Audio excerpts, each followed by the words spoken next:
ونصلي ونسلم على رسوله الكريم أما بعد فأعوذ بالله من الشيطان الرجيم بسم الله الرحمن الرحيم وما خلقت الجن والإنس إلا ليعبدون۔ میرے واجب الاحترام میرے عزیز دوستو، رمضان المبارک کا یہ جو مہینہ ہے، اس مہینے کو سید الشہور، مہینوں کا سردار کہا گیا۔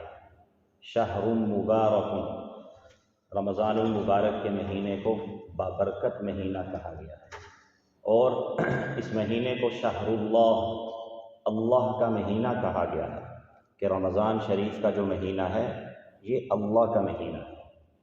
ویسے تو سارے مہینے اللہ کے ہیں، لیکن اس مہینے کی نسبت خاص اللہ کی طرف ہے۔ جیسے ساری مساجد اللہ کے گھر ہیں، لیکن بیت اللہ کی نسبت خاص اللہ کی طرف ہے۔ تو یہ جو مہینہ ہے یہ اللہ کا مہینہ ہے، تو گویا کہ یہ مہینہ اللہ رب العزت سے اپنے تعلق کو مضبوط کرنے کا مہینہ ہے۔ اللہ رب العزت سے اپنے تعلق کو مضبوط کرنے کا مہینہ ہے، اور اس مہینے میں ہماری ہر عبادت اور ہر نیکی کے کام کا مرکزی نقطہ یہی ہونا چاہیے کہ اللہ رب العزت سے جو ہمارا تعلق کمزور پڑ چکا ہے، اب اس کو نئے سرے سے استوار کیا جائے، نئے سرے سے استوار کیا جائے، اور اپنے اعمال میں بہتری لائی جائے، اللہ رب العزت کو ہم راضی کر لیں، اور ایسے اعمال سے ہم بچیں، اپنے گناہوں کی اللہ سے معافی مانگیں، اور اللہ رب العزت سے، اللہ کی ناراضگی سے ہم اپنے آپ کو بچائیں۔ اس وقت اللہ رب العزت ہم سے ناراض ہے، اللہ سے ہم معافی مانگیں، اللہ کو راضی کریں، اللہ کی ناراضگی سے ہم بچیں۔ 11 مہینے انسان جو ہے وہ دنیا کے دندوں میں اور مال کمانے کے چکر میں پھنسا رہتا ہے، اور اس کی وجہ سے ہمارا دل غفلت میں پڑ جاتا ہے۔ اللہ رب العزت نے ہمیں یہ مہینہ عطا فرما دیا تاکہ ہمارا دل جو غفلت میں پڑا ہوا ہے، اس سے نکال کر جو ہماری پیدائش کا جو اصلی مقصد ہے، وَمَا خَلَقْتُ الْجِنَّ وَالْإِنسَ إِلَّا لِيَعْبُدُونَ، کہ اللہ کو راضی کرنا، اللہ کو خوش کرنا، ہر کام اللہ کے لیے کرنا، اللہ کی عبادت کرنا، جو ہماری پیدائش کا اصلی مقصد ہے، اس کی طرف توجہ کی ہے۔ تو 2 کاموں کا ہم رمضان المبارک میں اہتمام کریں۔ پہلی چیز، رسول اللہ صلی اللہ علیہ وسلم کی ایک حدیث شریف ہے، فرمایا کہ من صلی للہ 40 یوما، بڑی کام کی حدیث ہے، فرمایا کہ جو 40 دن اللہ کے لیے اخلاص سے نماز پڑھتا ہے، کس طریقے سے؟ فی جماعت، جماعت کے ساتھ، اور اس طریقے سے جماعت کے ساتھ یدرک التکبیرۃ الاولی، کہ تکبیر اولیٰ فوت نہ ہو اس کی، جو پہلی تکبیر ہے، تکبیر تحریمہ جس کو کہتے ہیں، وہ پہلی تکبیر فوت نہ ہو 40 دن تک۔ فرمایا کتب لہ براءتان، اللہ رب العزت اس کو 2 پروانے عطا فرماتے ہیں۔ پہلے نمبر پر براءۃ من النفاق، اللہ اس کو نفاق سے بری فرما دیتے ہیں، جو منافق لوگوں کی جو فہرست ہے، اس فہرست سے اس کو اللہ نکال دیتے ہیں، منافقوں کی جماعت سے اللہ اس کو نکال دیتے ہیں۔ تو یہ پہلا پروانہ اللہ نصیب فرماتے ہیں۔ اور دوسرا براءۃ من النار، جہنم سے اللہ چھٹکارا عطا فرما دیتے ہیں، جہنم سے نجات دینے کا اعلان فرما دیتے ہیں، جو بندہ 40 دن تک تکبیر اولیٰ کا اہتمام کرتا ہے۔ اور دوسری چیز اس مہینے میں جس کا ہم بہت کثرت سے ہم اس کا اہتمام کریں، وہ قرآن مجید کی تلاوت ہے۔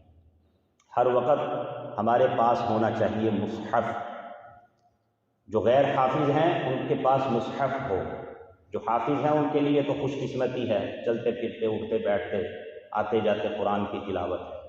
جو غیر حافظ ہیں وہ مصحف پاس رکھیں، جو بھی موقع ملے قرآن مجید کی تلاوت شروع کریں۔ رمضان اور قرآن کا آپس میں بڑا گہرا تعلق ہے۔ قرآن نازل کرنے کے لیے اللہ نے اسی مہینے کا انتخاب فرمایا۔ رسول اللہ صلی اللہ علیہ وسلم کا معمول تلاوت کا بہت زیادہ تھا، لیکن رمضان شریف میں آپ کی تلاوت حد سے زیادہ بڑھ جایا کرتی تھی، اور اس مہینے میں رسول اللہ صلی اللہ علیہ وسلم حضرت جبریل علیہ الصلوۃ والسلام کو قرآن سناتے بھی تھے اور ان کا سنتے بھی تھے۔ سناتے بھی تھے اور سنتے بھی تھے، تو ہم تلاوت کا بھی اہتمام کریں اور سننے کا بھی اہتمام کریں۔ تو تراویح میں ہمارے پاس موقع ہے کہ تراویح میں ہم قرآن مجید کو شوق سے سنیں۔ شروع میں بڑا جذبہ ہوتا ہے، پہلے دن، دوسرے دن، 3 دن، 4 5 دن، 6 دن تک بڑا جذبہ ہوتا ہے۔ ایک نئی چیز ہوتی ہے نا، 1 سال کے بعد رمضان آیا ہے، ایک نئی چیز ہے، تو لذت ہوتی ہے، اس میں مزہ آتا ہے۔ تو جب یہ مزہ ختم ہو جاتا ہے تو مسجد سے بھی چھٹی ہو جاتی ہے۔ ایسا نہ ہو۔ کیا ہے اس میں مشقت اٹھائی جائے۔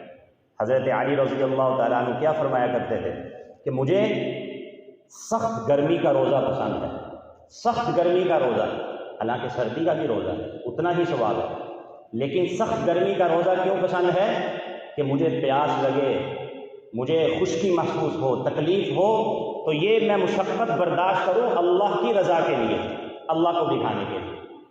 رسول اللہ صلی اللہ علیہ وسلم کے بارے میں آتا ہے، ہم تو ہماری مسجد میں 1.25 پارہ پڑھنے کا معمول ہے، بعض مساجد میں عام طور پر ہوتا یوں ہے کہ لوگ خوش رہتے ہیں کہ جس مسجد میں جو ہے نا 30 منٹ کے اندر تراویح ختم کر دی، واہ جی واہ، کمال کر دیا قاری صاحب۔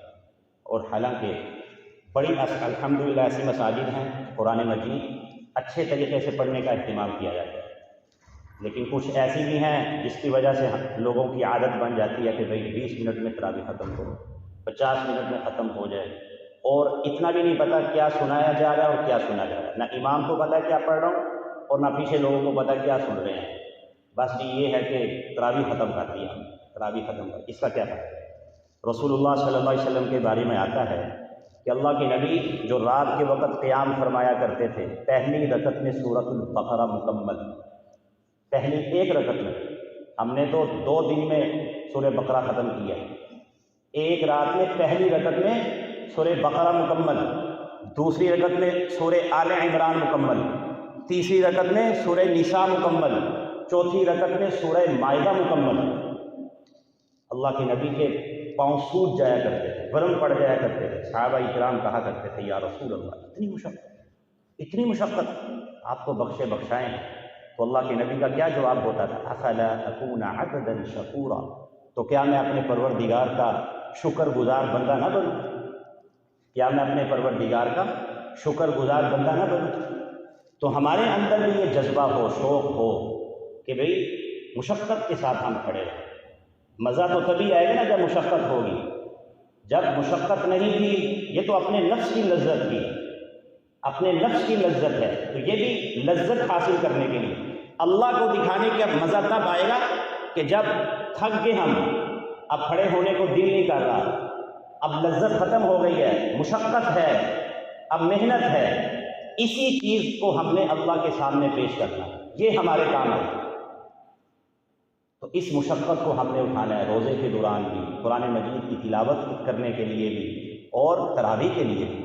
ہم نے الحمدللہ اپنے والد صاحب کو دیکھا ہے کہ وہ ایک دن تھے، ہم 3 بھائی تھے، تو کبھی ہمارے گھر میں 3 قرآن ختم ہوا کرتے تھے رمضان شریف، تینوں بھائی 1 پارہ، 6 تراویح میں 1 پارہ، دوسری 6 میں دوسرا بھائی، اور تیسری 6 میں تیسرے، 2 کو اضافی رکعت مل جایا کرتی تھی۔ اور اتنا پریشر ہوتا تھا کہ پیچھے 2 پکے حافظ ہیں، کچے حافظ نہیں ہیں، پکے حافظ ہیں، والد صاحب بھی ہیں، والد صاحب کا بھی ڈر ہوتا ہے، اور ماشاءاللہ خواتین ہوتی تھی محلے کی، ان کا ہم نے شوق دیکھا، تو بڑے شوق سے، بڑے جذبے کے ساتھ اہتمام ہوتا ہے۔ تو وہ الحمدللہ والد صاحب نے تربیت کی۔ تو والد میں یہ سمجھتا ہوں کہ اولاد کی تربیت میں والد کا بڑا ہاتھ ہوتا ہے، سب سے بڑا ہاتھ والد کا ہوتا ہے۔ تو بھئی رمضان المبارک کا جو مہینہ ہے یہ اللہ کے لیے مشقت اٹھانے کا، ہم اپنے آپ کو اس کے لیے تیار رکھیں، یہ نہیں کہ جب لذت ختم ہو گئی تو چھوڑ دیا۔ اب تو مزہ آیا جب مشقت شروع ہوئی ہے۔ اللہ رب العزت مجھے بھی